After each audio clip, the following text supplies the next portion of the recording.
IHN Show.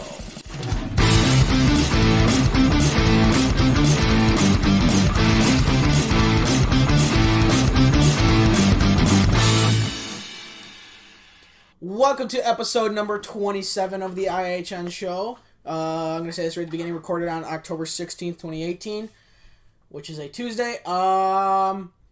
Good show. I'm already going to go out and say right now we are skipping the moments of the weekend thing because I don't want to push this too long. I'm trying to keep it under an hour and a half. And there's been a few where we pushed it over an hour, and especially the moments of the weekend. I'm going to have to reconfigure how I put stuff on there because the last one cannot be 8.5 minutes. That's outrageously long. Yeah, just a little bit. Yeah. So, any stories from the weekend? Not this weekend. Not this weekend? Nope, you? Nope, not yet. Alright, well, it's fine. We'll save time. It saves time. Alright, good. Willing he resign? No. I wish. You can only keep dreaming. Yeah. Right? Yeah. That's a problem and a half. At least. With that, we are going to hop into IndyCar, which I'm going to warn is going to be a very short segment.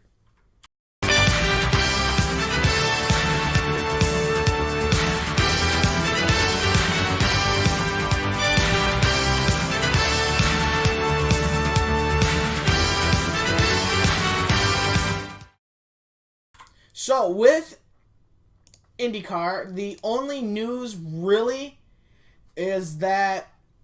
hold on. I just lost my article. Where'd it go? There it is. Okay. Yeah. 7 years ago. You may have heard of this guy. 7 years ago today, on October 16th, unfortunately, IndyCar driver Dan Wheldon was killed in an accident at Las Vegas Motor Speedway. Dan Weldon is his name? Dan Wheldon. He actually won the Indy 500 that year. I have never heard of him before. 2011. Dan Weldon? I've never heard of him. I'm sure you have. You just don't remember him. Yeah. You remember... Do you remember the Indy 500? When, J.R. Hildebrand was going to win, and then he was coming out of turn 4 and he smacked the wall? I'm sure you've seen that video. Oh. He was in the National Guard number 88, and he went wide around a lap car. He got into the marbles and the grade. He went up and smacked the wall. Oh, I'm not sure. I'm sure my dad probably. I'm sure you've seen that. I'm sure your dad knows who Dan Wheldon is. Yeah. Because that was big. Well, what happened is what happened to Robert Wickens is kind of what happened to Dan Wheldon. Okay. No, I lied. What happened to Ryan Hunter-Ray is kind of what happened to Dan Wheldon, except obviously Hunter-Ray lived. So what happened is they're at Las Vegas. I think it was like the closing laps of the race. Don't quote me on that. Some car got launched into the catch fence. Am I getting this right? I need to watch.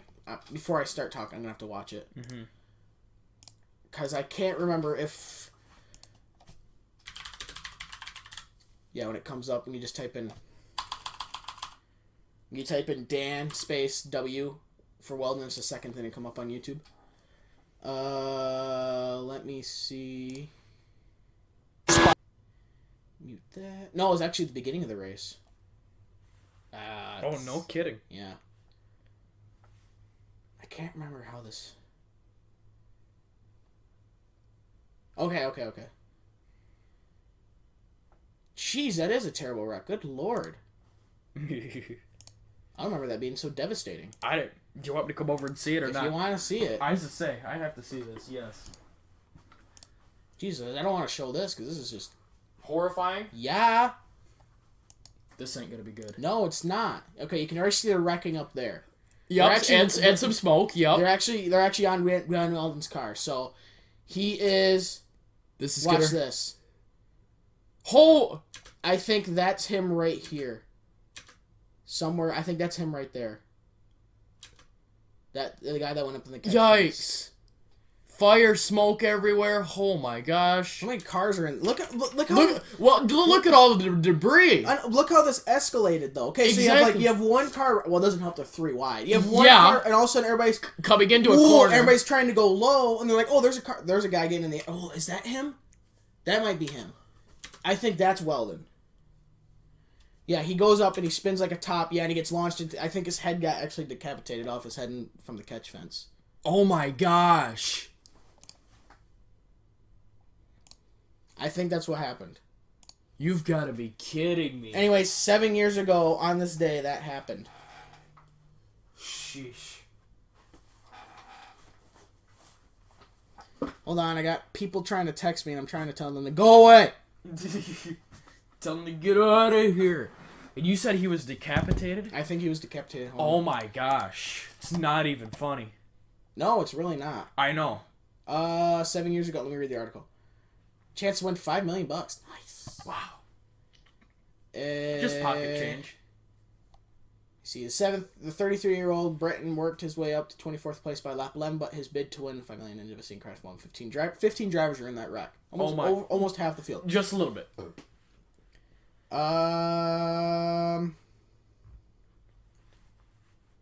Doesn't say how he died. I think his head got decapitated in the catch fence. I'm sure there's a wiki article on it. Yep. Well, it might explain it. Yeah.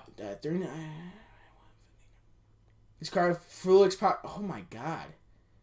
This is when Izod sponsored it. Okay, yeah, if you want to come on. So the car I said that launched over a bunch of other cars. I was right. This is his car right here. The one that's just starting to go airborne. That was him, yeah. That is him, okay. Yeah. It was involved in a 15-car accident on lap 11, in which his car flew approximately 325 feet into the catch fence, cockpit first, and landed onto the racing surface with his head, after his head hit a pole light in track. So yeah, his head either his head pretty much blew off his face from going 200 miles an hour into a catch fence, or it was pretty much right when he hit it, he had, 325, almost 100 meters. Holy crap. He flew over a football field. Exactly. Good Lord. Is that all it says about him?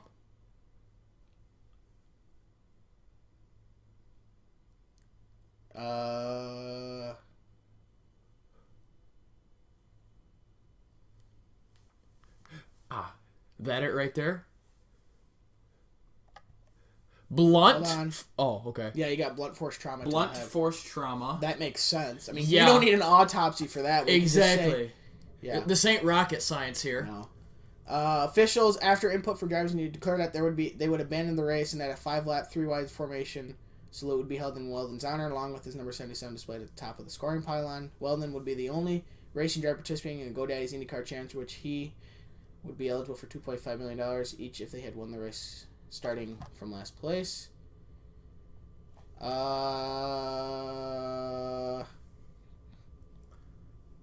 Did you want to read from there? His head suffered 2 distinct impacts when his vehicle was airborne, and the second when it hit the fence post was fatal. Well, yeah, if you hit a fence going 200 miles an hour, I would assume you're going to be dead unless you're like... Unless the hand of God saves you somehow. Yeah, pretty much. Yeah. Held on October 22nd, my favorite number. 2000. Yeah, this was actually that morning he signed a several-year deal to replace Danica Patrick. Oh my gosh. Jeez. Yeah, James Hinchcliffe was named as his replacement. And then, so this is the anniversary of what happened 7 years ago on this day. On this day, in okay. IndyCar. As a result, IndyCar stated they would no longer race at Las Vegas. But if you look at it, it's like... The odds of that happening... are slim to none. Right. I mean, it could happen at any... It almost happened at Pocono. With Robert Wickens. Yep. If his car went to went in straight first, if it would have went in cockpit, he would have died. Yeah. So just dropping Las Vegas... That's not... You're not... I don't know. Maybe they might have done it in respect for Dan Welding. I don't know. They actually named Delara, who makes the chassis for all Indy cars, because it's spec. I never knew this. They named it the DW12. I never knew why they named it the DW. Okay. Dan Weldon. Yeah. That's why. They should have named it the DW11, but with a new bumper Nerf bar section being featured, was designed to prevent many similar single-seater car crashes, such as the one that killed Weldon.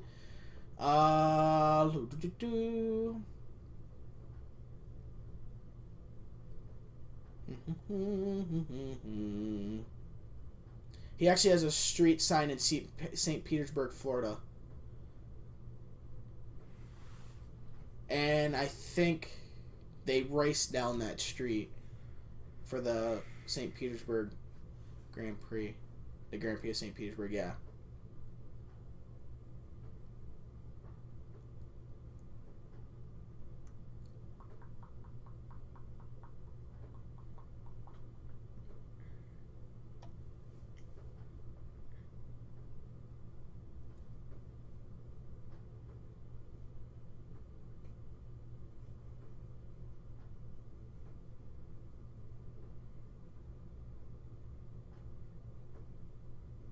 Yeah, that's...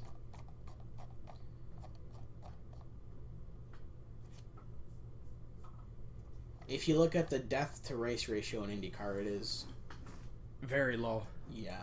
Very low, very high. Oh, yeah, that's what I meant to say. Death-to-race ratio. Yeah, that's what I meant to say. So, I mean, the most recent death was 3 years ago at Pocono. When Scott Wilson, there was a wreck in front of him and a piece of debris came up and smacked him in the head. Oh, jeez. Pretty much brain killing him instantly. Blunt force trauma to the head. Yep. I mean, if you're going 200 miles an hour into something that's moving not that fast. Mm-hmm. And, I mean, like, right when it hit him, like, his car immediately took a left right into a wall. Mm-hmm. So...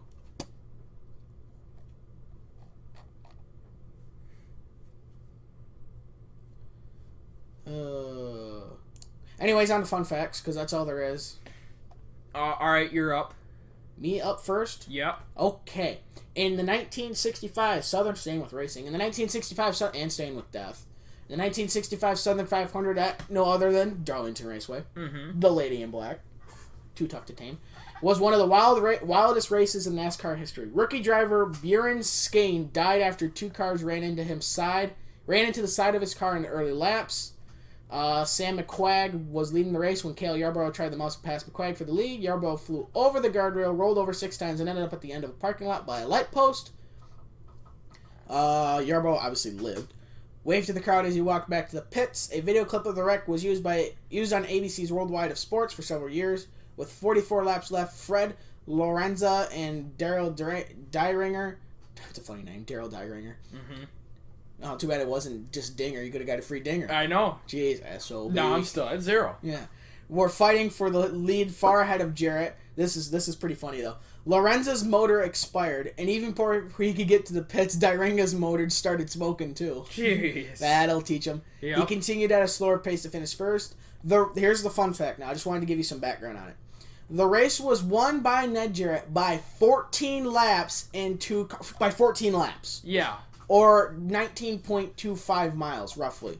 Which is the largest margin of victory in NASCAR history in terms of miles. Just a few. Yeah. In terms of miles, because I bet Bristol has a bigger one, because Bristol, a half mile, you do 15 laps, it's only 7.5 miles. Yep. So, here's another fun fact. Do you actually know Bristol used to have a banking steeper than Talladega? No kidding. Mm-hmm. What are the odds? Pretty high, considering it happened. Oh, no, not Talladega. Bristol. While you do that, read your fun fact. My fun fact, always something about hockey. Always is. For my website, 30kickafacts.com, whatever. You gotta be getting towards the end of the list, aren't you? Fun fact number 24 is what I'm on. Did you skip 22 and 23? Anyways. Hold on, I think you might be right here.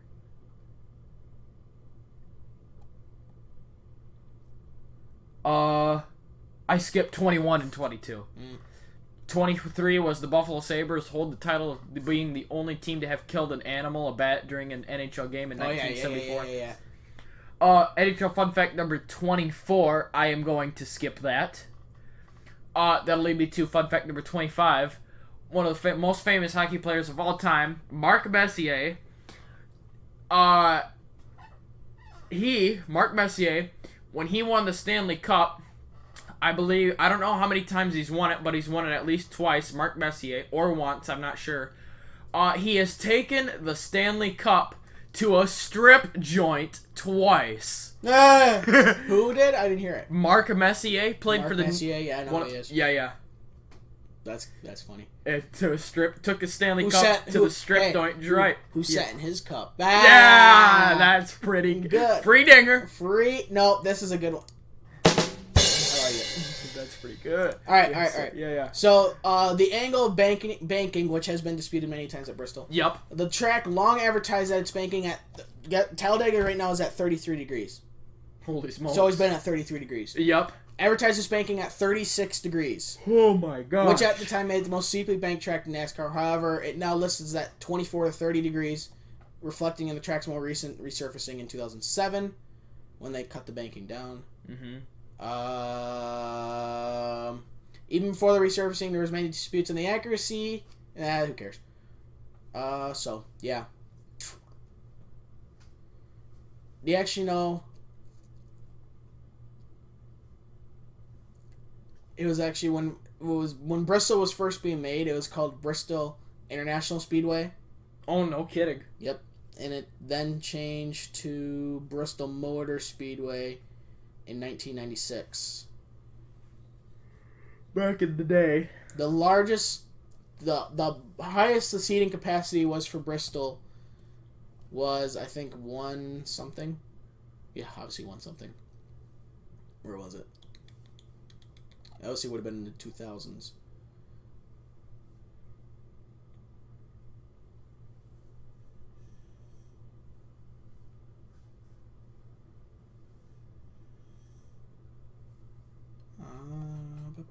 Where is that seating capacity? Because I know it's smaller now. Because, even then they still can't sell it out. Yeah. There's more empty seats than there is filled up seats. Just about.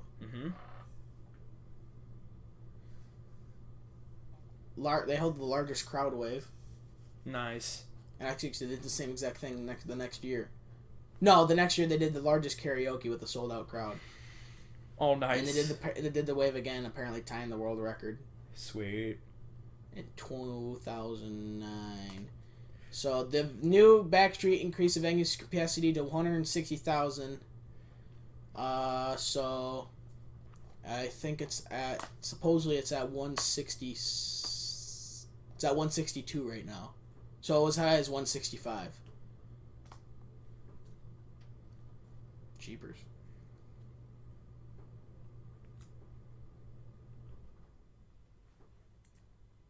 One of the rules that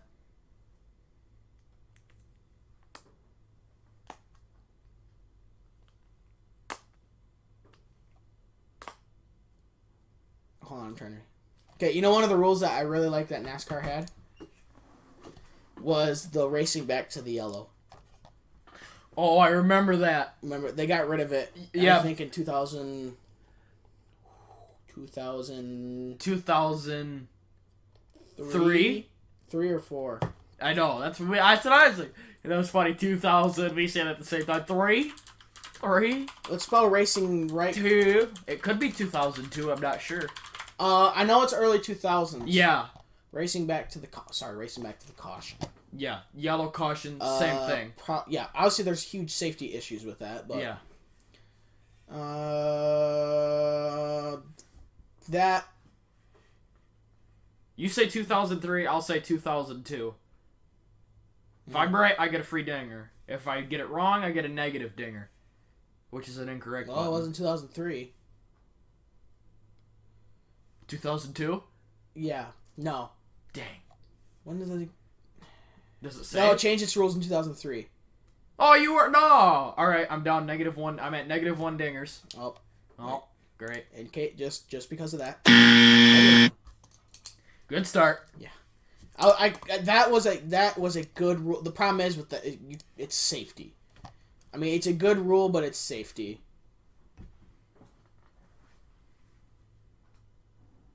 Yeah. So.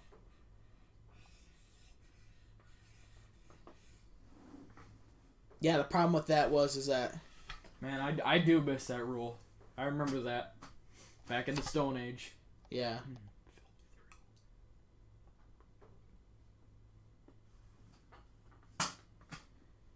The problem was with that in 2003 Sylvania 300 at Loudon when Dale Jarrett had stopped in the middle of the track at the start-finish line while drivers racing back to the flag.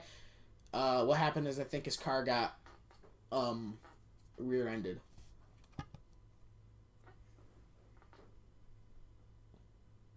Another one took in the 1999 ARCA race at Daytona where cars slowing down under caution crashed into a stationary car being attended at by rescue crews. Well... Oh yeah, and then the thing is, when they did the racing back to caution, they waited till everybody went around the track before the rescue crews went out. Mm-hmm. So, and then I remember when Juan Pablo Toyota crashed into that one truck and it was on fire. That was a 2012 Daytona 500. Yeah, that was an absolute nightmare show of a race. Yeah, I mean there was like a 3-hour delay because of that. It was like. To the next week. Yeah, and I think the race was already delayed because of rain, too. Oh, it just runs into the...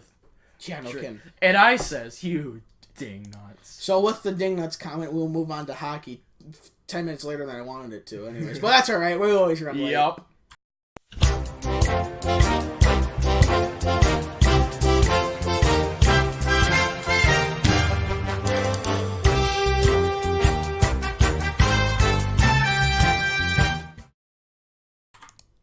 Okay, hockey news. We're gonna rattle these scores off real quick. October 10th, Wednesday. I'll do the 10th and 11th since there's only 3 games for Wednesday. Okay. So, the Flyers played the Sens. Flyers prevail 7-4. Knights lose to the Capitals 5-2, and the Desert Dogs beat the Ducks 3-2 in a shootout. Oh, sucks. I believe you actually had. Where is that game? Anaheim. You said that we both said the Ducks in regulation. But it was the Yotes in a shootout. Desert Dogs. A complete opposite. The Desert Dogs. Yeah. You couldn't change any more. Exactly. Yeah, you could not go to the other end of the spectrum. Exactly. Bruins beat Oilers 4-1. Avalanche over the Sabres 6-1. That's a paddling. Here's a no defensive defenseman game or defensive game. Goalie. Blue Jackets over the Panthers 5-4. Devils stun the Capitals 6-0. That's great. Freaking whomping on them. Rangers beat the Sharks 3-2 for their first win of the year. They're not going to go 0-82-0. No! Detroit still go 0-80-2. Mm-hmm. The other team in Pennsylvania beat the Knights 4-2. Sucks.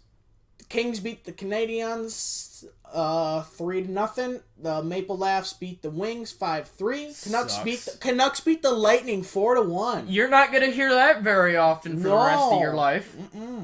Blues beat the Flames 5-3, and That's the good. Predators beat the Jets 3-0, and the Wild beat the Blackhawks 4-3 in overtime. Did I take the Predators and you take the Jets on that game? I think we both took the Predators. No, I took Predators, you took Jets. Son of a... And actually, I said a shootout, you said regulation, so we're both half right. There is no games Friday. Nope, so you can do Saturday and Sunday. Saturday. Because I believe, because Sunday had like 3 games. Saturday, the Oilers beat the New York Rangers at Madison Square Garden 2-1. This was an all goaltender game. The Golden Knights beat the Philly Flyers. Sucks. 1-0. I'd rather the Knights beat the Flyers. I'd rather have the Flyers beat the Knights. I want the Flyers to make it to the playoffs again this year. I'd rather you get the hell out. No, I'm good. The Sens beat the Kings. You're not going to hear that very often. 5-1. You will hear this very often. You will hear this very often. The Red Wings lose to the Boston Beaches 2-8. And this is what Boston's like. Did you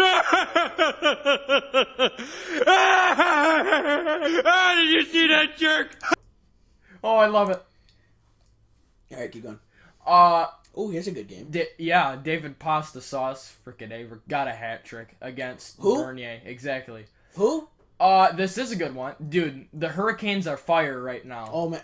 Yeah, they are. Yeah, literally. Man, I wouldn't... I think we both said that we don't think they're going to make the playoffs this year. But with the way they're playing... If they keep going how they're going, they're going to be... Sebastian Aho got 2 goals. I know. It's good great. for him. The Wild got 4, and the Hurricanes got 5 in overtime. This right here... Oh, because of that, you get... Keep going. The other team in Pennsylvania got 3... and the Canadians got 4 in a shootout. Free dinger. Woo! Right 0. Go Canadians, go! And beat the other team in Pennsylvania at the Bell Center. Oh, and not at Dumpster Fire Arena. If it would have been at Dumpster Fire, we would have got 2 free dingers. Oh, nice. Here's another score. Hey, we saw the score. This just really saddens me. The Jackets got 2 and the Lightning got 8. Mm-hmm. Oh my god. Bob Robsky, you suck. Sucks. Mm-hmm. Not only did the Canucks beat the Tampa Bay Lightning, but they beat the Florida Panthers 3-2. They are cleaning out the Sunshine State. Did they? Oh my god. Oh, this had to tear be it up. This was a good game. This was a great game. I saw the highlights of this. The Capitals got 2, and the Maple Leafs got 4. Harold Bluetooth records the win. Braden Holtbeast gets the L. The Islanders got 2, and the Preds got 5. SOBs. Nothing wrong with that. This game right here. Second favorite team versus my third favorite team. Second favorite team prevails. Yeah, buddy. Go Stars go. They beat the Ducks 5-3. Goals for the Ducks. Silverberg, Cole Sherwood, and Adam Henrique. For the Stars, Radulov, Connor Carrick, Jamie Benn, John Klingberg, and Radek Foxa. Yeah, go Klingberg. He's in my fantasy. That is pretty good because he plays for my Stars. You got the St. Louis Blues and the Chicago Blackhawks. That's a good the rivalry. Battle of a Central Division. That's a good rivalry in the playoffs. Like every year, year the Hawks beat them. Every year they always. Well, this year they didn't because the Blues didn't make it. But it's like every time they're in the playoffs, if they're both in the playoffs, they always play each other. Exactly. And it's like the Blackhawks always play the Kings. It's the Blues got 3 and the Hawks got 4 in overtime. Made the playoffs last year. Yeah. You're not gonna fighting for last place. Yeah, the fight for last place right here. You're not gonna hear this very often. The Buffalo Sabres shut out the Desert Dogs 3-0. Rasmus Dahlin gets his first career goal and opens up the scoring, and then Connor Sheary and Jeff Skinner got the remaining goals, and then the Calgary Flames and the Colorado Avalanche at Pepsi Center. Flames win 3-2 in overtime. That's a good game. I think like the most ideal score, in my opinion, for a hockey game is like either 3-2 or 4-3 in overtime. Yes. Speaking of 3-2. Although if it's like 1-0, if it's like a goalie, like, oh my god, they're standing on their heads. Goalie battles, those are great to watch. Speaking of 3-2, the New Jersey Devils beat the San Jose Sharks 3-2. Dang right. And speaking of 3, their Devils are 3-0 as of Sunday. I know. And speaking of 3-2, my Anaheim Ducks beat the St. Louis Blues. Goons. Go Ducks, Just go 3-2. because you can't speak. I know. I'll get negative 1 dingers. Crap. Ben Street got another goal for the Ducks, along with Jacob Silverberg and Andrew Cogliano. If you would have said, what was the most penalized team last year in the league? If you would have said the Boston Beaches as the Boston Goons, I would have gave you a dinger. Oh, nice. Because they are a bunch of goons. They is. Are you still reading the last one? Or? Yeah, the last one. The Hurricanes finally got their end of regulation loss. No! First one of the season. The Winnipeg Jets beat them 3-1. I want the Hurricanes to do well. Pretty good. I don't. I like the Hurricanes. I don't care for the Hurricanes. Why not? I don't care for them. Why not? Nah, just cause. Why not? Rats. Okay. Well. Because I'd rather have them do bad so Philly can make it to the playoffs. What does that got to do with the price of tea in China? I don't know. They can both make it. Just because you no reason. Crap. Just because no reason. Great. Yeah, you have no reason. I don't know, just don't like them. At least with the Boston Beaches, we have reasons. Yeah. Why do you hate the Boston Beaches? Their players that especially Brad the Rat. We just hate the rat. Who's rat. the rat? Figure it out. Some guy. Type it in on Google. Actually, what happens when you type in the rat on Google? The rat. The rat. Oh, actually, no, it comes up as a song. Go to images. Okay. Oh, there's no Martian. No. No. Hold on. Type in the Boston rat. No! He's still not up there. Yeah! Wait, where'd you find him? I typed in who is the magic man and a picture of Pavel Datsyuk came up. Yeah! Hold on, who is the rat? No Martian. Alright, we're going to have to fix that, Google. Google, get over here. Google gets a negative dinger. Yeah, no kidding. Negative dinger for Google. Alright, the Maple Laughs are going on a freaking tear right now. They're 6-1-0. Just a little bit. As of Monday. 4-1 over the Kings. Kings are having issues. Not as much issues as the Detroit Red Wings as they freaking get whomped on by the Canadiens. At the Bell Center. 7-3. This game sucked. Sens beat the Stars 4-1, and the Predators beat the Wild 4-2. Predators win the Battle of the Beasts. Predators are going off too, 5-1. 5-1. I'm sorry, not 5-1. Tuesday is today, and then predictions or wait. No, we'll do predictions. Just make them fast. Stars, Devils, 7 p.m. MSG Plus and Fox Sports Southwest. I'm taking Devils. I'm taking Stars. Go Stars, go. Figured. Rangers over Avalanche, 7 p.m. MSG and Altitude. Avalanche. Go Avs, go. Panthers, Flyers. Flyers, 7 p.m. and NBC Sports Philadelphia and Fox Sports Florida. Go Flyers, go. Canucks, Penguins. Canucks, obviously. They're going to win. I also have the Canucks at Dumpster Fire Arena. 20-0, 7 p.m. SN1 and AT&T Sports Network. Jake Markstrom records the shutout. That's right. Hurricanes over the Lightning. Ooh, I'm gonna go with the Hurricanes. Go Canes, go. Go. You're going for Hurricanes? Yeah. 7:30 p.m. on Eastern. Sun and Fox Sports Carolina. Desert Dogs over the Wild. I'm gonna go with the Desert Dogs. I'm also gonna go with the Desert Dogs. 8 p.m. on NBCSN for Wednesday night. Oh, this is Tuesday. Never mind. Oh, this is a good battle right here. Oilers over Jets. Ooh, I'm gonna say the Oilers pull it out. I got the Jets. 8 p.m. on TSN3 and SO and Sportsnet Oilers. And Sabres over the Knights. Knights free game 10 p.m. Eastern on AT&T Sports Network RM and MSG Buffalo. I'm gonna go with the Knights. Go Knights, go. All right. Rasmus. Man, I wish I would have picked frickin' Marchessault in the frickin' fantasy. He's got 2 goals and 6 points right now. Holy crap. Keepers, creepers. Wednesday. You can do Wednesday. Oh yeah, I announced Wednesday. Okay. You got the St. Holy Louis. crap! There's a lot. You got the St. Louis Blues and the Montreal Canadiens at the Bell Center, 7 p.m. Eastern. I got the Blues. I have the Blues winning that one too. All right. The Rangers and the Capitals at Capital One Arena. I have the Rangers pulling off the extreme upset over the defending Cup champions. I'm going with Caps. 7 p.m. You got the Boston Beaches and the Calgary Flames. Flames all the way, 10-0. Not 20-0, 19-0. Brian Elliott records the shutout. I like it. Next, you got the Islanders. Oh, God, I wish I would have picked Johnny Gaudreau for fantasy. He's 8 points right now. Good Lord.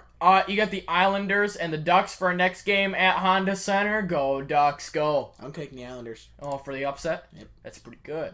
Maple Leafs will win 20-0 again. Yep, for Thursday. I wish I had against the other team in Pennsylvania. I wish I even just had Riley, freaking Matt Riley in my fantasy. 10 assists right now. He's dish master. He gets a dinger for that. Yeah.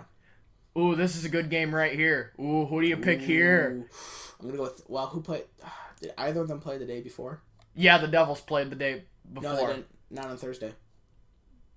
You mean the Devils play Wednesday? Oh no, that was today. No, that's today, Tuesday. I'm gonna go with the Avalanche. I have the Devils. Oh, well then. Okay. Flyers, Blue Jackets. I got the Flyers. I'll buy that. Mm-hmm.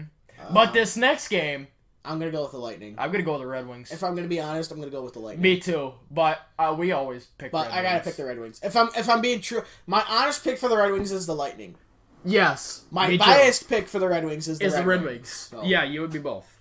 How about this next game? Well, I mean, the Canucks are showing me something. Because they've pulled off 2 upsets in a row against the Lightning and the Panthers, and now they're looking to do it against the Winnipeg Jets. Yeah. I got Canucks. Go, Canucks, I'll take Canucks, and it's going to be in overtime. Yep. I'm going to take the Blackhawks over the Desert Dogs. I'm going to take the Desert Dogs over the Blackhawks. I can't stand the Blackhawks. Oilers over the Beaches. I also have that. Not 20-0, not 19-0, but 18-0. Oh, Cam Talbot records a shutout. 21. That'll teach him. Yeah, I'll show him. Next, you got the New York Isles and the LA Kings. I have the Kings. I'm gonna take the Isles. I'm gonna take the Kings. Sabres, Sharks. Oh, I got the Sharks at a shootout. I'll take the Sabres. I feel like Rasmus Dahlon's gonna. Nick Lidstrom Dahlon's gonna get another goal. And pull off the upset. That's right. All right, and then Friday, we'll just read them off because I'm sure most people won't see it on Friday. Panthers, Capitals, 7 p.m. Yeah, I also got the Caps. TBS, NBC Sports Washington, Fox Sports Florida. Wild Stars, gonna go with the Stars on this one. You know who I believe 8 p.m. Eastern, NBCSN. Is that your honest pick too? Yeah. Okay. Go Stars, go. Honest pick or biased pick? Both. Okay. Just asking. Yeah. Predators, Flames at 9 p.m. Sportsnet 360, Fox Sports Tennessee. I always get the Predators. Not always, but this game. Honest or biased? Honest pick for this game, Predators. Biased is Calgary. Really? Yeah. I'm gonna go with Predators. Nice. All right, and then we don't have to read Saturday. Saturday here we got. I said we don't have to. Oh, okay. No. All right, we'll skip that. Yeah. Speaking of that, now it's time to announce my scores. Okay, NHL scores are done. Now we got the Grand Rapids Griffins and the Toledo Walleye. Let me see here. On Friday for home opener, the Grand Rapids Griffins played the Hershey Bears at 7. The Griffins got 6, and the Hershey Bears got 3. We got our first win of the season. But Saturday, we had back-to-back games. Oh, yeah.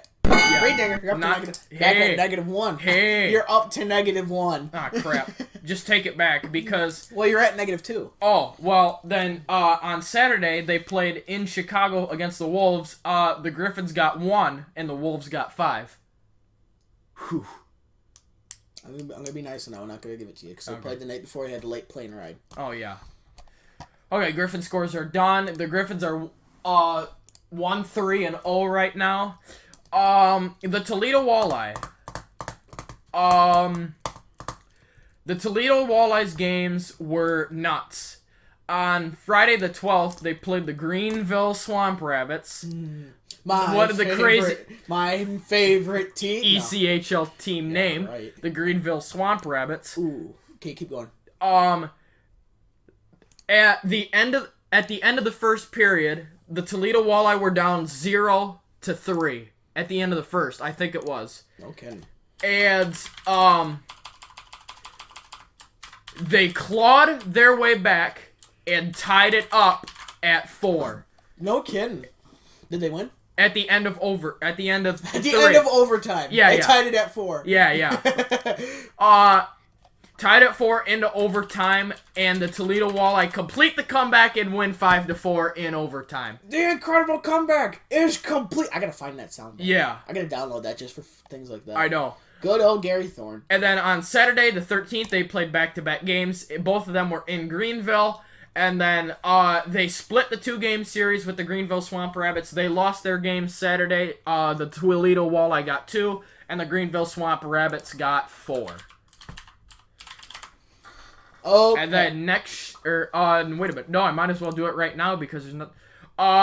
The Toledo Walleye, their next game is on the road Saturday, October 20th against the Indy Fuel. Nice.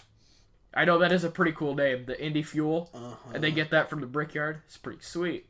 All right, really? Yeah. Are you sure? Yeah. Yeah, that's where they got it from. Okay. Was I was just asking. the Brickyard 400 and the Indianapolis 500. Well, when did the Indy Fuel come into fruition? When did the Indy Fuel come into the league? Oh, let me look it up. I'm looking it up right now. Yeah, I like the Indy Fuel pit stop. I'm looking it up right now. Settle down. Okay. That's what I'm trying to look for, the Wikipedia page. The 2014-2015 season. They're that new? 3 years old. 2013. Wikipedia says 2014-2015 season. Mine says founded 2013. Wikipedia. Oh. They were founded that first year play. I thought they were older than that. Oh. They began playing the 2014-2015 season. Okay. Mm-hmm. And then affiliates with the Blackhawks. Yeah, and the AHL's Rockford Ice Hogs. Yep. It doesn't say about their name on here. There are some funny teams out here. Funny, like, team names. Like the Greenville Swamp Rabbits. You know, like the ECHL and the OHL. Oh, you're going to laugh at this one. You could argue that this name I'm about to say in the ECHL is funnier than the Greenville Swamp Rabbits. The Orlando Solar Bears. I know, right? I've heard of that name. Yep. First off, what is a polar bear doing in the middle of freaking Florida where it's humid as heck and hot as heck? It's not a polar bear. It's a solar bear. Oh, yeah. Well, same. Close enough. It's because of the sun. Yeah. It'd be funny if the arena doesn't even have solar panels on it. Like, you ding nuts. Ding nuts. Okay. I believe that is all the yes, it's all names. The scores. Okay. Actually, no, I wanted to look up the Colorado Eagles because I was just curious about. They are 2-1-1 right now. For the AHL, pretty good. Mm-hmm. They're better than the Griffins right now. Pacific Division. All right. Anyways, back to the NHL reality. Austin, this is almost not reality. This is fantasy. Yeah. To be honest. We are not. Austin Matthew joins elite company in Maple Leafs win against the Kings. Ford matches Gretzky, Bossy, Lemieux, and Stevens by starting season with 7 straight multi-point games. Hot dang. Oh my. And he probably still has more. I don't know what the record is. Guess who has Matthews? Shut up. I didn't ask you. I asked myself. Get out of here. Get out of here. That's sick. Doesn't tell me who has the record for the most multi-point games at the start of a season. I don't know. Unless it is at 7, then Austin Matthews could set a record. Mm-hmm. He actually had a 6-game goal streak. He was hot. Just a little bit.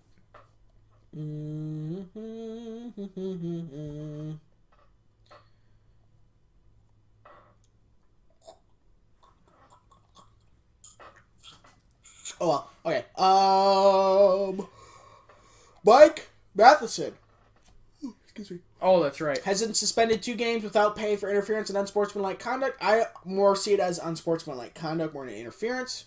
Against Vancouver's Canucks forward Elias Pettersson during NHL game number 64 in Florida on Saturday, October. That was the 64th game of the season already. Holy crap. Jeez. October 13th. He has been fined essentially $52,419.36, which goes to the Players Emergency Assistance Fund. So, Paul Stastny could be out 2 months for the Golden Knights with a lower body injury. No wonder they suck right now. That's not their problem. I know. Yeah.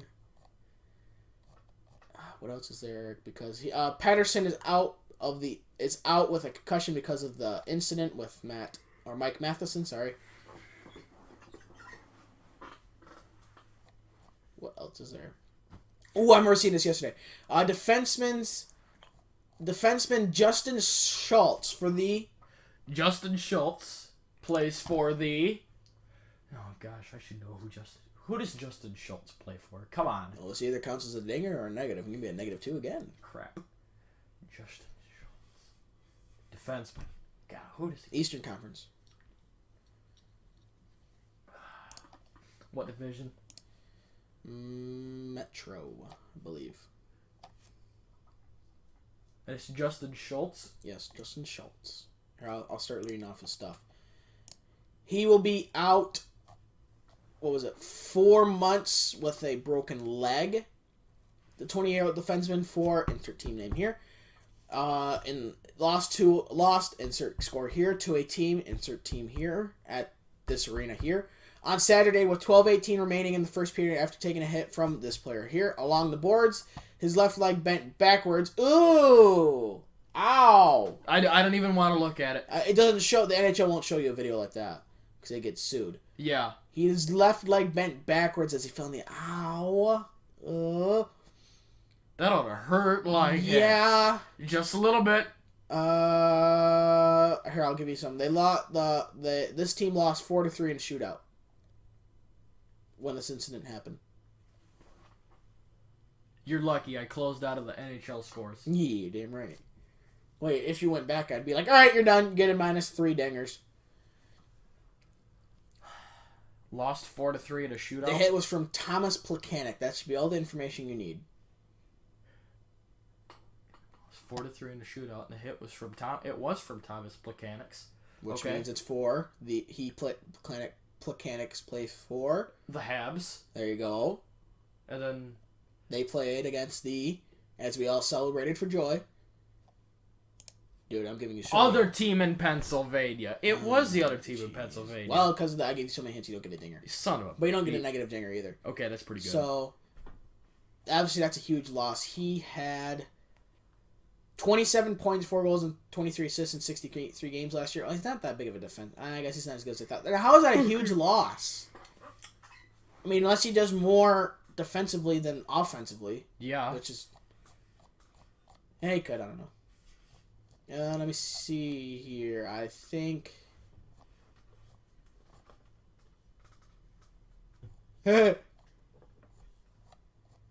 Galchenyuk practices with the Yotes after coming back from a lower body injury. Oh, yeah, that's right. Gally G.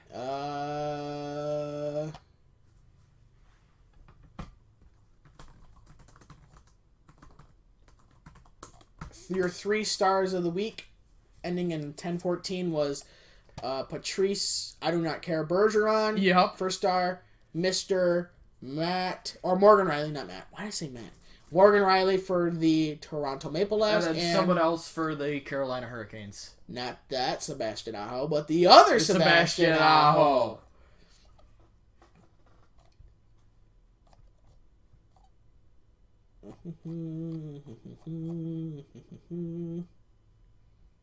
God, that's just the most hideous thing ever. What is? The Gritty, the mascot. Oh. God, it gives you nightmares. I know, right? Philly's Jeepers new creepers. mascot, Gritty. Yeah, he's great. I'll tell you what, right now, the freaking Knights are in a sophomore slump if I've ever seen one. Yeah. Okay.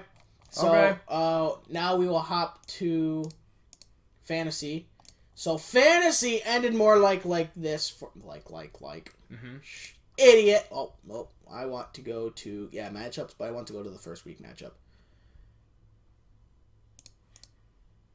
Week 1. Okay. So, here's my matchup. I played against my AI team. My AI team got 630.7 fan points. That's how you win between your teams. And I got 596.8. So I lost. Great. Well, they gave freaking Patrice Bergeron got 87.6 points. Good lord. And he has freaking Connor McDavid. And he has Panarin. Yep.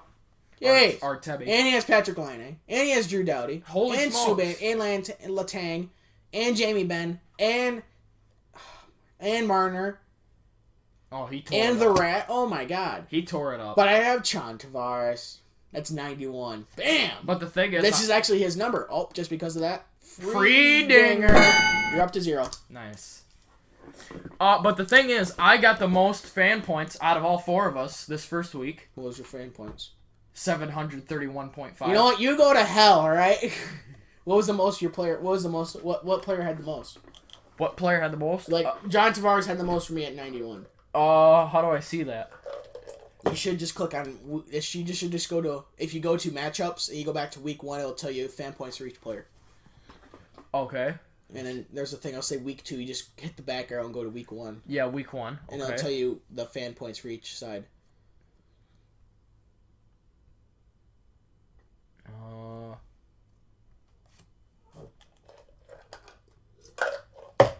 Today, Junior, it's not that difficult. Go to matchups. Are you there? At matchups. Okay, you're at matchups. Okay, you see a little thing that says week 2? Yeah, I already did that. Yeah. Go back to week 1. Okay, and it should say whatever Andy's nifty team versus Andy's whatever the other, I don't remember the other team. Champ team. Yeah. Champ. It should tell you along the end fan points in big bold numbers. Yeah. Yeah. Which one of your players has the most fan points? It doesn't say. What do you mean? What? You're into the wrong. No. You go to matchups. That's what I was trying to find, was that matchups. Then you go back here. Oh. And then you scroll down. Ooh, Austin, bite me, asshole. It was Matthews, 95.4. Well, he was. You know what? Nobody asked you, alright? Pretty good. Come on. Injury. No. Injury, broken leg, out 4 months. Yeah! Get out of here! We have a chance! Mother, trade him away. We have a chance. And then John Tavares out the next game. No! Get out, teacher, you son of a boo-boo. Out one day. Yeah! No, mother. How does he heal that fast? Concussion, only gone one day. Yeah! Pisses me off. Or it's during the All-Star break, so he's only out a weekend. Yeah! Son of a bitch. Oh, ain't that just a bitch? It just flames me. Just flames me. I hate my life. Yeah, right. So this week, I play Mr. Andrew. I play Andy's nifty team, which is our team, the AI. Yeah, that's my team, and I play your team, and then the bots play. Yep. You know, you can move your players around, right? Yeah. Okay, just making sure. I already moved mine around. I said I'm winning, which is good. Yeah. Well, as of right now, right? Yeah. As of right now, 33 to 30.9. Yeah, which can change. But again, most of my players I haven't played yet. Like, I only have 4 players that, well, you've had 3. But you've had Matthews, which counts for a lot. I have Tavares, though. But you have Roman Yossi. And Philip Forsberg. And Phil the Thrill. How is Arvidsson only at 2.9? What the hell? And then my bot's beating your bot. This is a great week. Your bots don't matter. Oh, great. So, but I still have to have Stamkos play today at 4:30, and then Eichel to play at 7 p.m., and Marchessault to play at 7 p.m. Marchessault. Oh, I do have Marchessault. Oh, Jonathan Marchessault. And then I also have Claude Giroux to play at 4 p.m. I got Scheifele, Taylor Hall, Phil the Thrill, Nikita Kucherov, Tyson Berry, I have Nate McKinnon. Yeah, I know. Jakub Voracek. Wait, on your on your team. Carter Hellebuck and Marc-Andre, the McFlurry machine's broken. All right, and then I have Hedman to play at 4:30. And Rasmus Dahlin to play at 7 p.m. Pretty good. And William Karlsson to play at 7 p.m., except I think he's on the bench. Yeah, he's on the bench. And I put Tavares on the bench, too, because they're not playing right now. I'll have to throw him back out. I'm gonna change that. I'm gonna put Tarasenko on the bench, because... I put Matthews on the bench. Really? Because he's not playing. Oh, he scored 2 goals. Never mind, Tarasenko's doing all right. He has 2 and 2. For 4 points. Okay, I'll leave that. I'll just have to change that later. All right. Anyways, that's fantasy. Mm-hmm. So now we'll move on to on this day, and we're gonna save the other thing for the next episode. Okay. We're gonna do power rankings for the next episode. So, yep. On this day in 1946, on October 16th, 1946, Mr. Hockey Gordie Howe makes his instant impact in his first NHL game. He scores a goal. Mm-hmm. He actually wears the number 17 that game. Wow, what are the odds? In 1960, forward Jerry Topazina for the Boston Beaches becomes the last non-goaltender to play goalie. 1971, Norm Ullman of the Toronto Maple Leafs becomes the 4th NHL player to reach 1,000 career points. Congrats, man. In 1979, rookie forward Matt Gartner scores his first NHL goal for the Caps. He's actually in the top 100 players. 1982 forward Victor Nakayev, some Soviet dude, becomes the first Soviet-trained player to appear in the NHL. Speaking of Soviets. Yeah. Dennis Potvin. If you don't know who Dennis Potvin is, I've heard of him. Get the hell out. Exactly. Is credited with the 684th assist of his NHL career, breaking a tie with Brad Park for the most by a defenseman in league history. The record-setting assist comes exactly 13 years after Potvin's first NHL point. No kidding. That's pretty cool. 1988 Hall of Famer Guy Lafleur scores his first NHL goal in nearly 4 years. That's a hell of a slump. Just a little. Jeepers. He might have been like a dishmaster, though. I don't know. It's also his first with the New York Rangers after spending 14 with the Canadiens and retiring in 1984. He finishes with 2 points, 1 goal, 1 assist to help the Rangers defeat the Canucks 3-2 at Madison Square Garden. So he played 1 game. Nice. And in 2015, recent history, Mac Babcock gets his first win as a coach for the Toronto Maple Leafs. Nice. 6-3 over the Columbus Blue Jackets. Rats.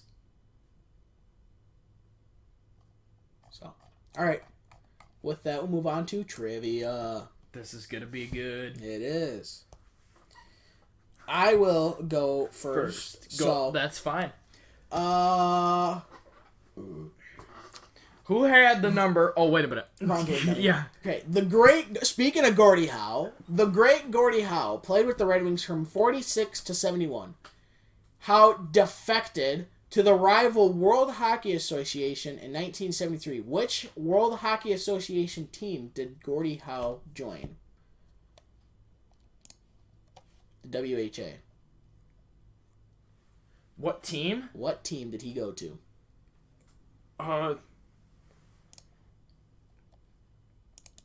World Hockey Association, the WHA. The WHA. It was a rival. It was a rival league to the NHL at the time. Oh, that I have no idea. No. I picked a pretty good. It's a team you'll know. This team.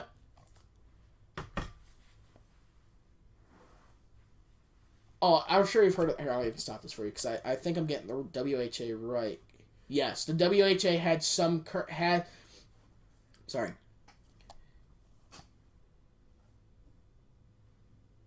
Hold on. Yeah, the WHA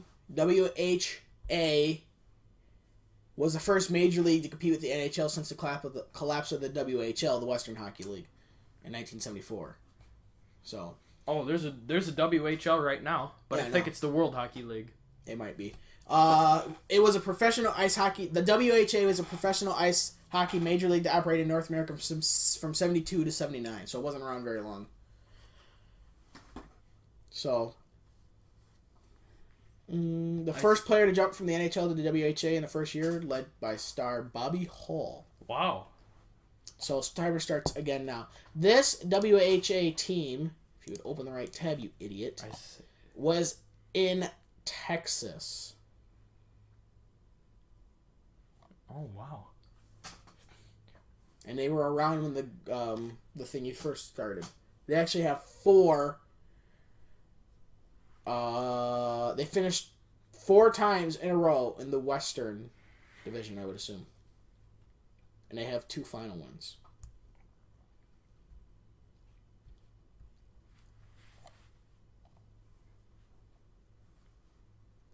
They actually went against the Nordiques in 75. The Quebec Nordiques. Mm-hmm. This team was going to go to the NHL, but the NHL chose over the Hartford Whalers instead. If I'm going to dumb it down, because it pretty much is like 3 paragraphs worth of stuff, and I'm dumbing it down to 1 sentence. Holy cow. This team was originally slated to be played in Dayton, Ohio, due to its name. Not the city name, just the actual team name. So it's going to be the Dayton this. Because of the Wright brothers.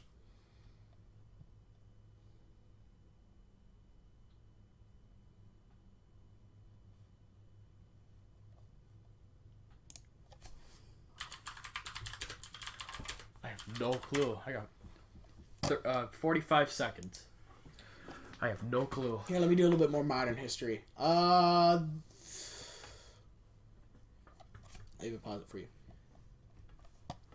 This team has not won the Calder Trophy before. And they are no longer around in the WHA or the AHL.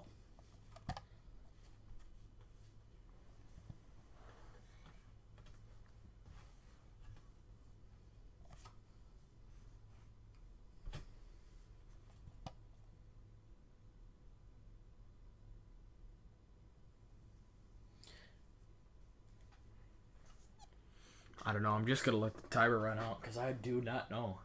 The team is based out of Houston.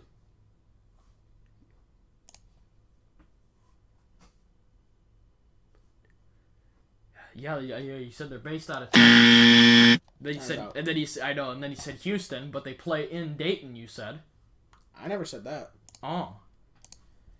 The team was originally slated to play in Dayton.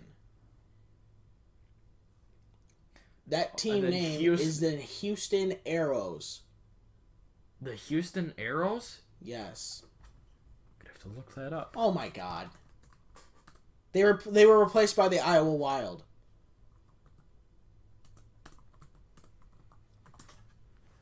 Replaced by the Iowa Wild.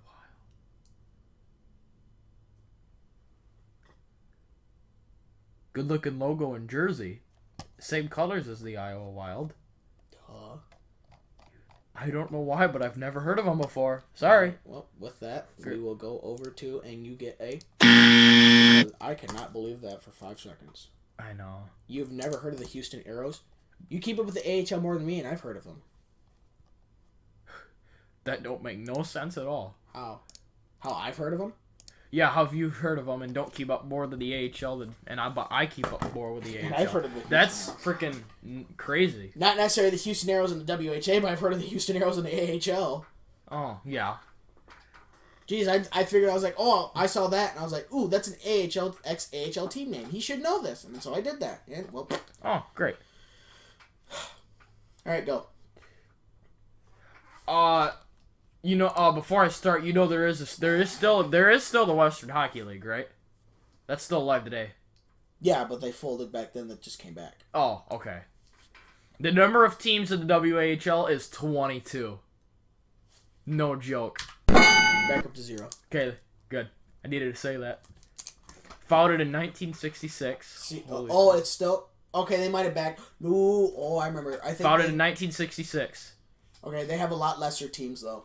Yeah. Like, obviously not the NHL. You can't beat the NHL. Right. I think many WHL teams went to the... Oh, I remember because the WHL was because players that wanted to be paid more than what the NHL teams were offering went to the WHL. Oh. But the WHL, I think they went bankrupt in a know. year because their teams were paying so much and so many teams a bunch of teams went bankrupt. Apparently last year, the Swift Current Broncos won the championship. Who? The Swift Current Broncos. Well, the WHL is mostly a Canadian team, or Canadian league. Yeah. They won in 89 and 93. Although I've heard of the Kamloops Blazers, though.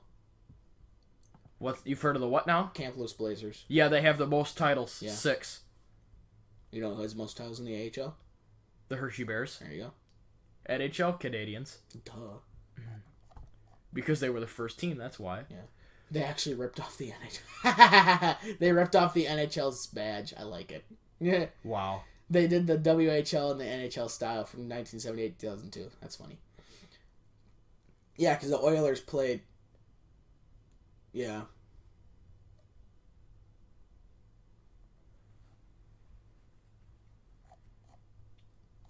I thought the league went bankrupt.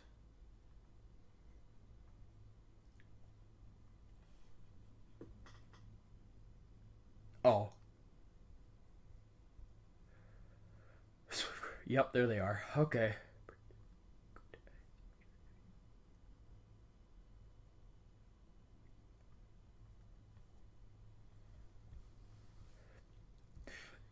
In the WAHL, there's only one team that plays in the USA. All the other teams in the WHL play in Canada. What is that one team name that plays in the USA? Do you know or not? I'll be danged if you get this. The only team... In the WHL? Yeah, the only American team that plays in that league. WHL. Why does this tell me that there's 5 teams in the USA?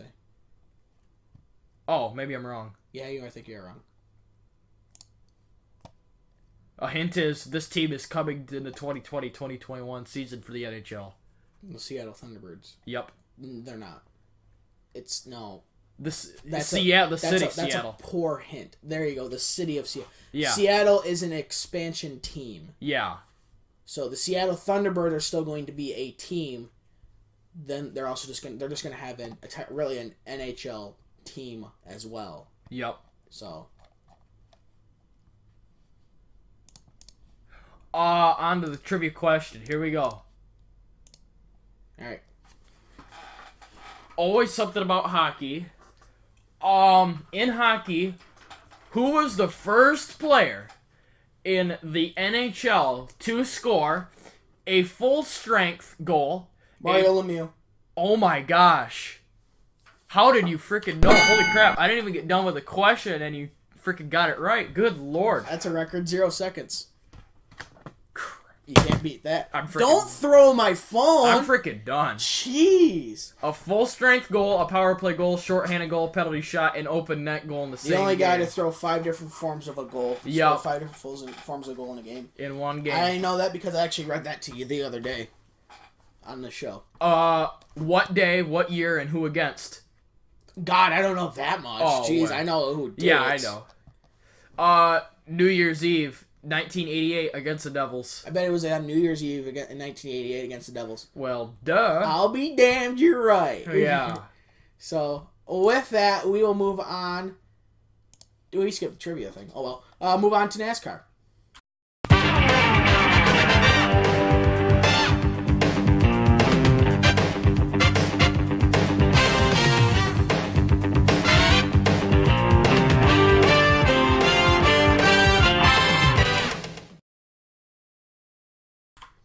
All right, sorry the long pause. We made it funny. He said that Andy, you said I says. I says. Not only did you get that question pretty easy, but you also have a pretty easy who had that number today. And I was like, great, Mario Lemieux. And I says no. Negatives there. We haven't even got to that section yet. Son of a. All right, so the NASCAR Monster Energy NASCAR Cup Series race report of the 31st race of the season was a 50th annual 1000bulbs.com 500, one of the weirdest names ever. Exactly. At the Talladega Superspeedway. Oh, it was great. The 2.66 mile paved tri-oval. The race is scheduled for 500 miles, as the name says, but it ran 513.4 miles. It's supposed to go 188 laps, and it went 193 due to overtime and cautions. We'll get to that later. The time of the race was 3 hours, 20 minutes, and 24 seconds. Oh, you straddled right around 22 and 23. Nice. The margin of victory was 0.105 seconds. Your pole winner was Kurt Busch at an amazing speed. Get this. Kurt Busch won the pole at a speed of 195.804 by himself. Oh my. For a time of 48.906 seconds. And unfortunately, Ricky Stenhouse didn't get in a wreck. Aw. And finished third. Damn. Sucks. Damn. Exactly. I want a refund. What are you doing? Come on, phone. 2018-2019 Red Wings and where the other team in Pennsylvania plays. Pretty much. Picture of dumpster fire arena. So your stage 1 top 10 was now pay attention to the stage 1, top 4 of the top 10 of the stage 1 and 2. Okay. Kurt Busch, Clint Boyer, Kevin Harvick, Eric Almirola, Joey Logano, Ryan Blaney, Chase Elliott, Dennis Hamlin, Alex Bowman, and Ty Dillon. Stage 2 top 10. Kevin Harvick, Clint Boyer, Kurt Busch, Eric Almirola, Dennis Hamlin, Ryan Blaney, Kyle Busch, Austin. I don't deserve to be in the playoffs, Dylan. Joey Logano, and Brad Keselowski. Top 4 of both stages was Stewart Haas Racing. They killed the race. They literally killed the race. Just a little bit. No, not just always. They destroyed the race. Those 4 cars were running faster. Those 4 cars in a pack because they stayed together. They actually ended up qualifying 1, 2, 3, 4. They were so blazingly fast. Yep. And then actually Hendrick was 5, 6, 7, 8. That'll teach him. Yeah. Those 4 Stewart Haas cars, those 4 running in single file pack were faster than a pack of 15 cars, single file. Holy cow. Yeah. And then Penske was 9-10. No, they weren't actually. No, 9, 10, 11, they have 3 cars, remember? Oh, yeah. Blaney. But Joe Gibbs was almost 9, 10, 11, 12, except they were like 9, 10, 13, 15, I think. Oh, dang near. It's like USOBs. Messing up our pattern. Right. First was Eric Almirola. Second, Clint Boyer. Third was Mr. Ricky Stenhouse. Wait. Yeah, no kidding. I don't even know if that muted. Oh, well. It did. Should. I pressed it. I would assume it muted.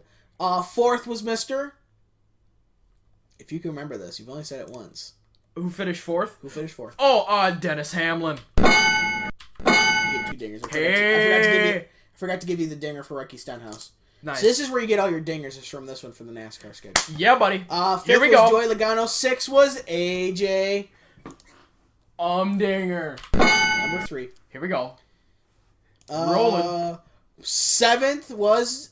Ooh, wrong button. 7th was Jimmy Johansson.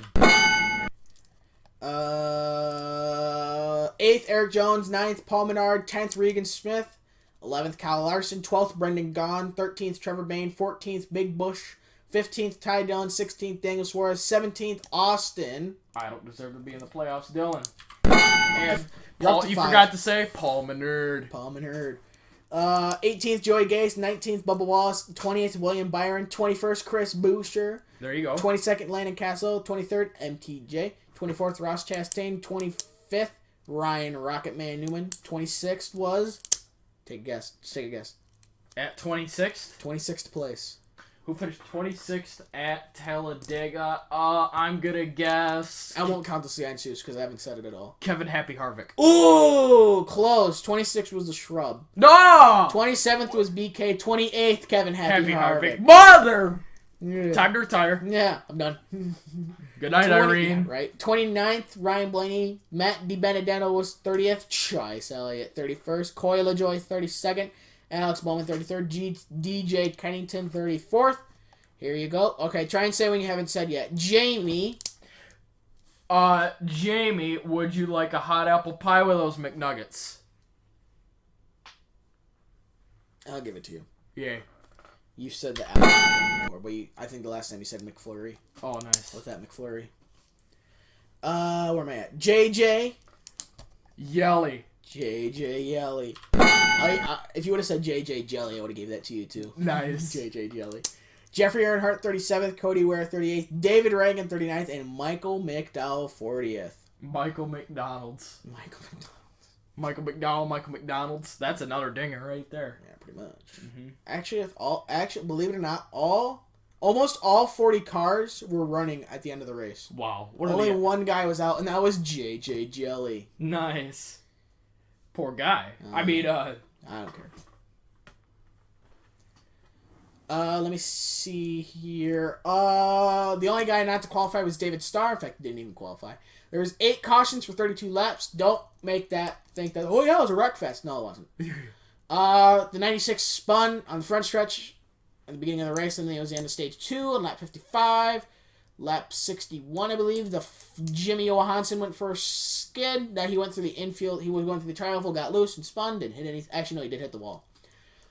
The 42 of Kyle Larson spun on the backstretch from a left rear blown tire. Then as the end of stage 2 at lap 110 and lap 137-ish. The other Chip Ganassi car, Jamie. Say a different one. JB. Try and be original. JB, would you like a hot fudge sundae with those nuts? I didn't know you guys even serve nuts. Packages of nuts, yep. Didn't know that. Where was I at? Oh, he actually blew a left rear tire as well. And then on lap 161 there was debris, and then lap 185 technically. The number 24 of William Byron, the 88 of Alex Bowman, the 23 of Joey Gase. Maybe. Where is he at? Joey Gase. Hello, McFly. Got her. Yeah, pretty much. I swear Joey Gase is in the 23 car. Car number, yeah, I'm going to 23.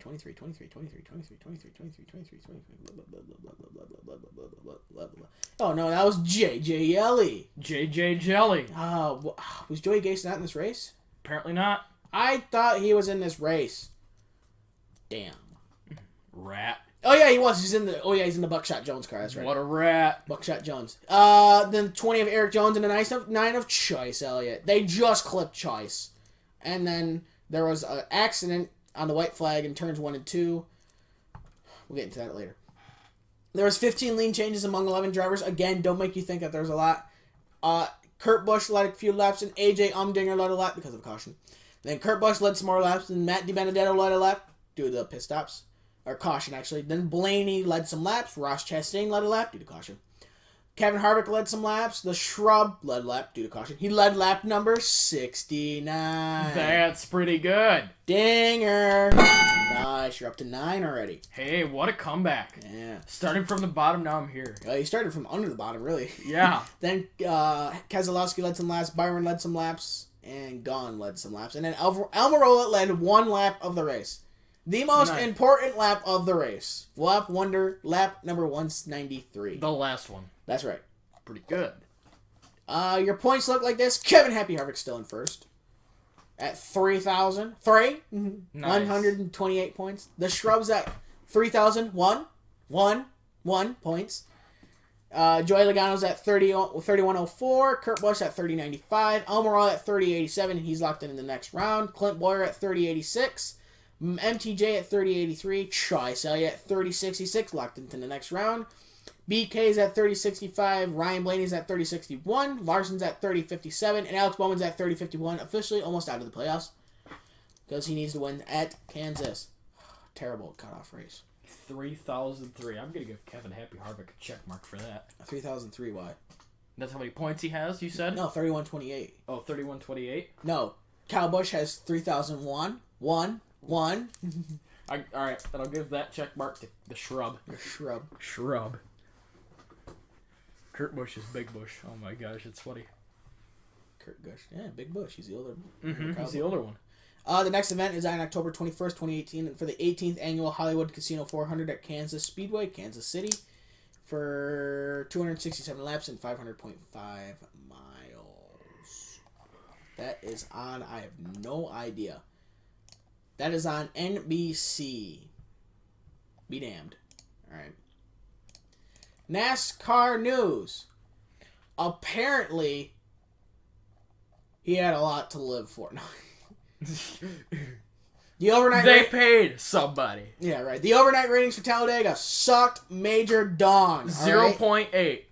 Not that terrible yet. Yet. The key word is yet. You're not even oh, there we go.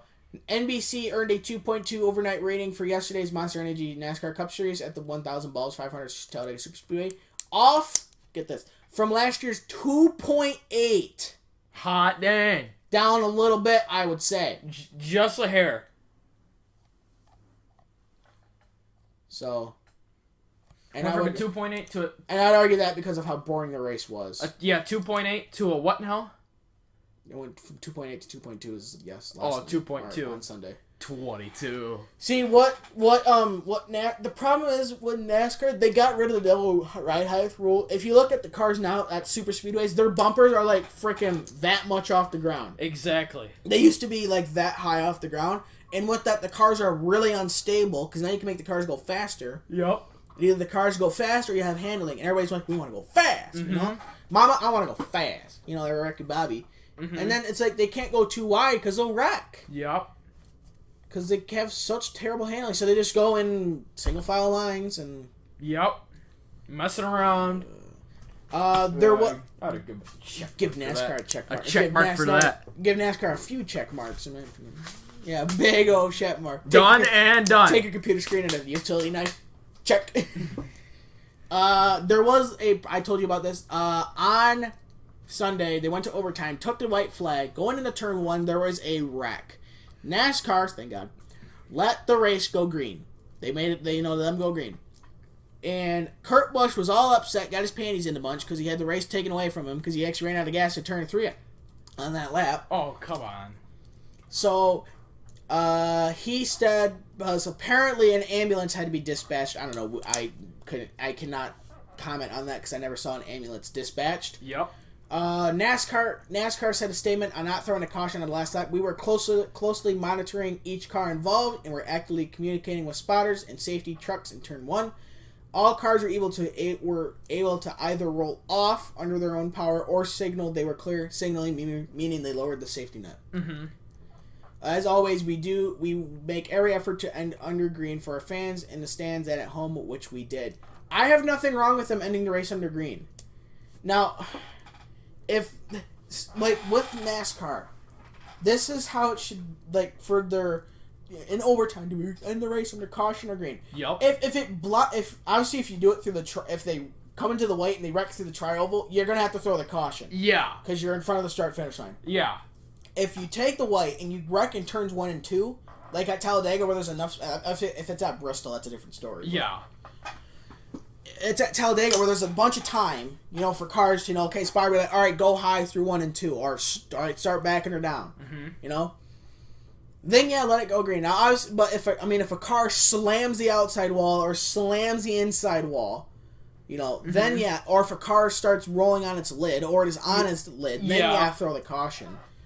But if they all either roll or they lower the safety net, let it go green. Mm-hmm. If they lower the safety net, that means they're fine. Yep. So, let it go green.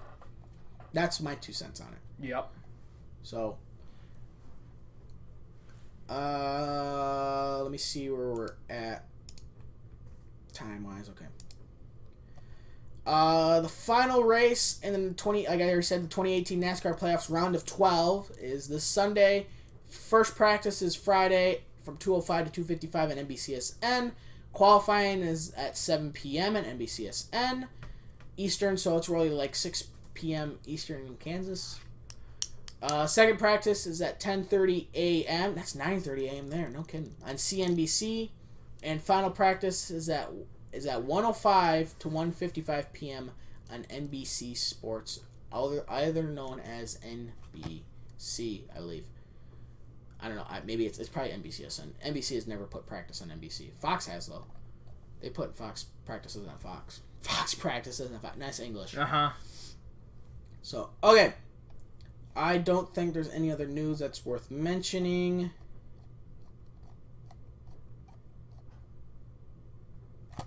Nope. Okay. Although Trucks and Xfinity, I already said that. Never mind. Disregard my last statement.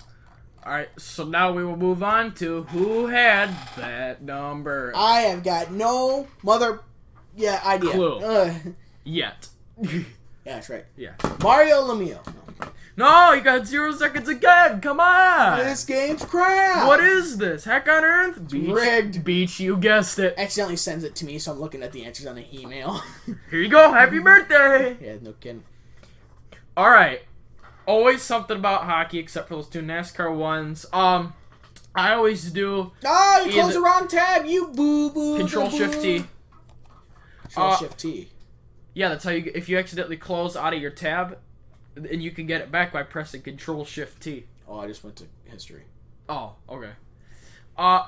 Hockey, I always do the 2002-2003 season, the 2006-2007 season, the 2010 and 2011 season. One of those 3 seasons, I'm gonna do a different season and a different one of my favorite teams. Who wore? Excuse me. And ironically, it's always somewhere in the mid-20s. Today's key number is 27 at Dinger. That should be a free Dinger. Episode 27. This guy's number 27. That's pretty good.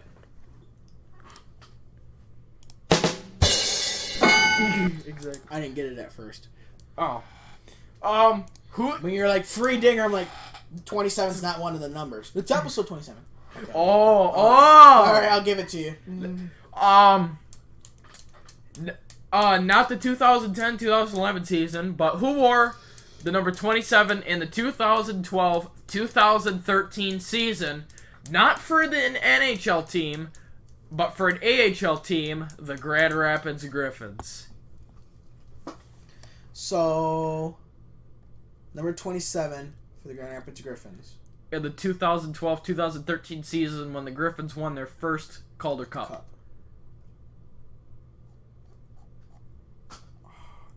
You said he was a defenseman, correct? Forward. Oh, he's a forward, sorry. Yep. Left wing, right wing, center. Gotta look it up. 20. Dude, you should have these hints on his hand. Oh, well. Left wing. Left wing? Yeah. Ooh, that sounds like Tyler Bertuzzi, but I'm not sure. Is it Tatar? No, he was in Detroit at that time. No, I'm going to go with Tatar. Yeah, you right, boys. That's it. Didn't even have to give him a hint. Well, he did. He had to tell me what wing. Yeah. Why did I think Tyler Bertuzzi? He was in the last He wasn't one. even there then. For some reason, I was thinking the last one. Nice. I'm 2 for 2 on a day, boys. Pretty good. That's pretty. You're 0 for 1. Going 0 for 2. Here we come. Ready? Go. All right.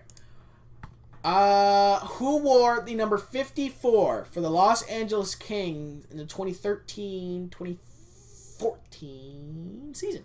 Great. 54? Number 54 for the LA Kings, 2013-14. Position. Yep.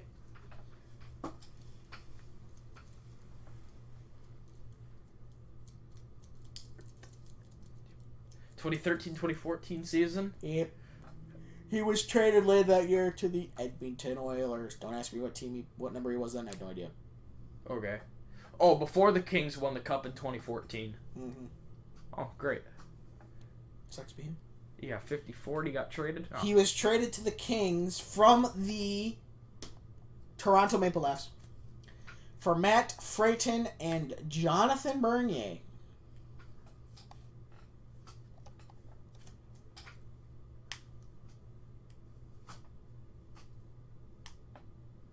So he's a goalie. I don't know if I said that. He's a goaltender. Oh, it is a goaltender. Sorry, I thought I said that. No. Okay. That's my bad. Okay, goaltender is his position. Number 54? Mm-hmm. I've heard of him, so I figured you've heard of him. Oh, great. You see how well that worked out last time. Yeah. Gonna go 2 for 2 on nobody I've heard of. Okay. I think you've heard of this guy. On November 12th in the 13-14 season, he stepped in. I almost said his name. He stepped in for the Kings starting goaltender quick after he suffered a lower body injury with a $120 left in overtime against the Sabres. He then started the next 3 games, posting 23 saves in a 3-2 comeback against the Isles, and then recording consecutive shutouts against the Devils and the Rangers. Wow. And then when Quick returned in January, he was traded. He became expendable due to the play of third goaltender Martin Jones, and was traded to the Oilers. He set an NHL record for the most saves by a goaltender in the regular season shutout, stopping 59 shots against the Sharks during 60 minutes of regulation.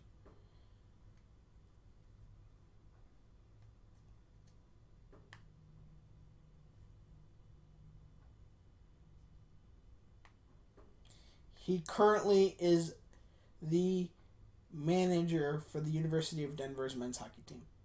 He also played for the Canadiens. The manager of what is it? The manager of University of Denver's men's hockey team. Oh, what is his name? You would know that. His initials are BS. Oh, how much time do I have? Oh, 10 seconds. Initials BS.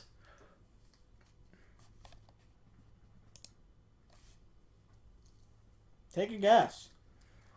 It's not Brian Scott. His name was Ben Scrivens. Oh my gosh. You've heard of him. Yes, I've heard of Ben Scrivens before. Well, he's 0-2 for the day. Crap. Jeez. God. Jason Arnott all over again. Oh my gosh, is it ever? That's a good one. I like that one. Yeah, Jason Arnott for you, William Karlsson for me. Yeah. God, I don't even know how I got to this. I think I just typed in Los Angeles Kings players. And I had a bunch of players. Or I did famous Los Angeles Kings players. I just went through and I was like, ooh, Ben Scrivens. I remember him, but I don't remember playing for the Kings. But I remember him, so I'll choose him. Yep, I've heard of him before. Okay. So, with that is our absolute, where is my thing? Well, that is our going show. This is our absolute of a show. So, what is my problem? So, with that is the end of our show. If you'd like to support us on Patreon, link to that in the description below. If you would like to start a conversation in the comments down below, although I believe we could get conversations from our power rankings this coming week. Heck yeah. Oh boy. I already know who's number 1 for me. Yep. I think I already know who's number 1 and number 2. Mm-hmm. So, and for that, I'll try and type up a thing where it has like every team in alphabetical order. Mm-hmm. I'll probably do like an Excel spreadsheet. Or, I'm sorry. I know who's dead that's last. Well, I don't know. It's a fight for last place, really. Mm-hmm. So, if you like this episode, please leave a like. If you want to watch some more, there's a playlist of every episode. Unless you want to binge watch us be idiots, I don't know why you want to do that. And if you want to subscribe, and we usually post. I'm usually pretty good, unless YouTube screws me over. I'm posting at Wednesdays and Fridays at 4 p.m. And yeah, white flag. Anything left to say? Not a dang thing. All right. With that, here's a checkered flag right here.